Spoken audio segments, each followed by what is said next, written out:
Exams के एक महीने पहले ये टाइम टेबल ज़रूर अपनाएं। एक ऐसा टाइम टेबल, एक ऐसा पावरफुल टाइम टेबल जो एक महीने में आपकी तैयारी में 4 चांद लगाएगा। क्योंकि देखिए स्टूडेंट्स, एक महीने में बहुत सारे स्टूडेंट्स पूरी ताकत के साथ अपने एग्ज़ाम्स की तैयारी करते हैं।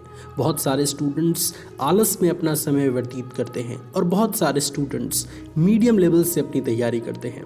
तो आप इन तीनों कैटेगरी में से किस कैटेगरी का चुनाव करने जा रहे हैं? क्या आप अपने एग्ज़ाम्स की तैयारी लास्ट के एक मंथ में तूफान की रफ्तार से करना चाहते हैं? अगर आपका जवाब है हाँ, तो इस वीडियो को लास्ट तक ज़रूर देखिएगा। और पहले ही मैं वार्निंग देना चाहूँगा कि जितने भी ऐसे स्टूडेंट्स हैं जो मेहनत नहीं करना चाहते हैं, वो इस वीडियो को ना देखें, क्योंकि यहाँ से उन स्टूडेंट्स के लिए वीडियो डिज़ाइन किया जा रहा है जो वाकई में मेहनत करना चाहते हैं और एक महीने में ज़बरदस्त मेहनत करना चाहते हैं।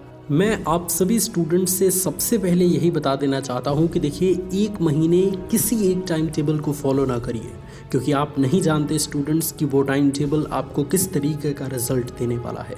इसलिए ब्लाइंडली किसी भी टाइम टेबल को एक महीने तक फॉलो मत करिए। आप अपने एक महीने को 4 सप्ताह में डिवाइड करिए और प्रत्येक सप्ताह के लिए आपका टाइम टेबल अलग अलग होना चाहिए, ताकि उसका रिजल्ट जो मिले वो चारों को कंबाइन करके सबसे तगड़ा मिले। क्योंकि एक टाइम टेबल फॉलो करने में बहुत ज़्यादा रिस्क है। अगर उस टाइम टेबल से आपको अच्छा आउटपुट नहीं मिला तो आपका रिजल्ट बिगड़ सकता है। इसलिए एक महीने को 4 सप्ताह में डिवाइड करिए और प्रत्येक सप्ताह में उसी तरीके से तैयारी करिए जिस तरीके से एक टॉपर करते हैं, जिस तरीके की एक टॉपर की प्रिपरेशन होती है। सो आइए स्टूडेंट्स, मैं आपको पूरा टाइम टेबल अच्छे तरीके से समझाता हूँ। सबसे पहले हम लास्ट के एक महीने को 4 सप्ताह में डिवाइड करेंगे और प्रत्येक सप्ताह में हमारा अलग अलग टास्क होगा।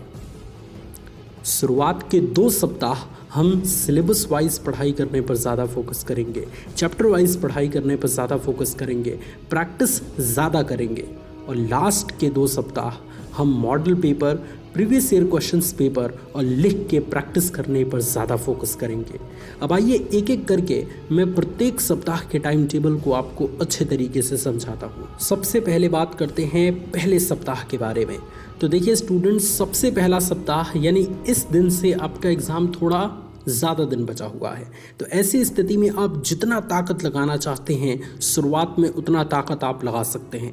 सबसे पहले सप्ताह में आपको मैक्सिमम एफर्ट्स डालने हैं। आप जितने क्वेश्चंस की प्रैक्टिस करना चाहते हैं, जितने क्वेश्चंस को याद करना चाहते हैं, आप याद करिए, जम के याद करिए, क्योंकि आज से 30 दिन आपका एग्ज़ाम बचा हुआ है। इसलिए स्टार्टिंग के फर्स्ट वीक में, यानी कि शुरुआत के 7 दिनों में आप अपना पूरा 100% दीजिए, मैक्सिमम एफर्ट्स डालिए, ताकि अच्छी तैयारी शुरुआत में ही आपकी हो सके। उसके बाद हम बात करते हैं दूसरे सप्ताह में। तो दूसरे सप्ताह में स्टूडेंट्स, आपको सबसे ज़्यादा फोकस रिविजन्स पे डालना है, क्योंकि जाहिर सी बात है कि इसके एक महीने पहले से भी पहले आपने अच्छे तरीके से तैयारी की होगी। थोड़ी बहुत भी तैयारी की होगी तो कुछ चीज़ें आपकी तैयार हैं पहले से। इसलिए जो 7 दिनों में आपने मैक्सिमम एफर्ट्स डाल के अच्छी तैयारी की है, उन सभी चीज़ों को एग्ज़ाम तक याद रखने की जिम्मेदारी भी आपकी है। इसलिए ज़्यादातर रिवीजन की प्रैक्टिस आपको दूसरे सप्ताह में डालनी है। जितना हो सके उतना रिवीजन डालिए। एक एक मिनट की कीमत रखिए। 1 मिनट अगर आपको मिला है तो उसमें एक छोटे से क्वेश्चंस की रिवीजन कर डालिए। अगर 5 मिनट मिला है तो एक बड़े से क्वेश्चंस की रिवीजन कर डालिए। मतलब दूसरे सप्ताह में आप जितना रिवीजन कर सकते हैं उतना रिवीजन कीजिए। अब बात करते हैं तीसरे सप्ताह के बारे में।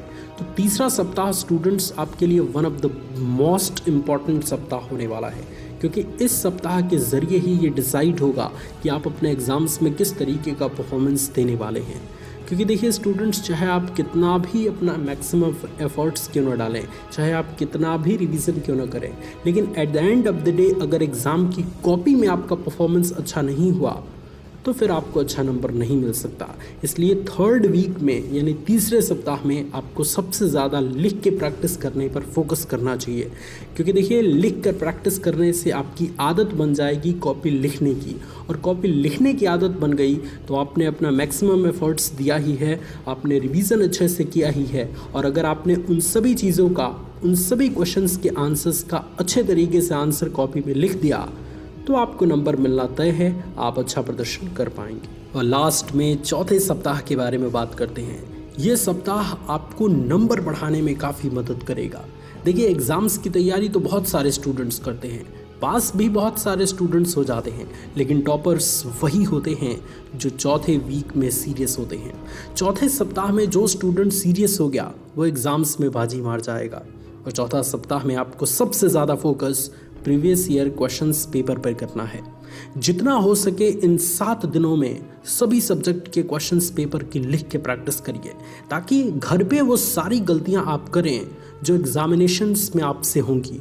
और घर पे अगर आप गलती करते हैं, उसको पकड़ते हैं, तो एग्जामिनेशंस में वो गलती आपसे नहीं होगी। और यही चीज़ें आपका नंबर बढ़ाने में सबसे ज़्यादा मदद करेंगी आपको। मुझे उम्मीद है स्टूडेंट्स कि ये टाइम टेबल आपको पसंद आया होगा। किसी भी एक टाइम टेबल को ब्लाइंडली फॉलो मत करिए। एक महीने को 4 सप्ताह में डिवाइड करिए। प्रत्येक सप्ताह में अलग अलग अपनी स्ट्रेंथ के अकॉर्डिंग बेस्ट टाइम टेबल का उपयोग करिए और चारों सप्ताह में मेरे द्वारा बताई गई इन स्ट्रेटजीज़ का फॉलो करिए। देखिए आपको रिजल्ट कितना ज़बरदस्त बनता है। मुझे उम्मीद है स्टूडेंट्स कि मेरी ये छोटी सी वीडियो आपकी ज़िंदगी में बहुत बड़ा रिजल्ट क्रिएट करेगी। अगर आपको मेरी ये वीडियो पसंद आई तो इस वीडियो को लाइक करिए, अपने दोस्तों के साथ शेयर करिए। और देखिए, मैं देख रहा हूँ कि आप में से बहुत कम स्टूडेंट्स ही चैनल को सब्सक्राइब कर रहे हैं। ऐसा कैसे चलेगा? तो चैनल को सब्सक्राइब करके हमें सपोर्ट ज़रूर करिए। Thank you so much students for watching this video. God bless you all. Love you all students. Take care.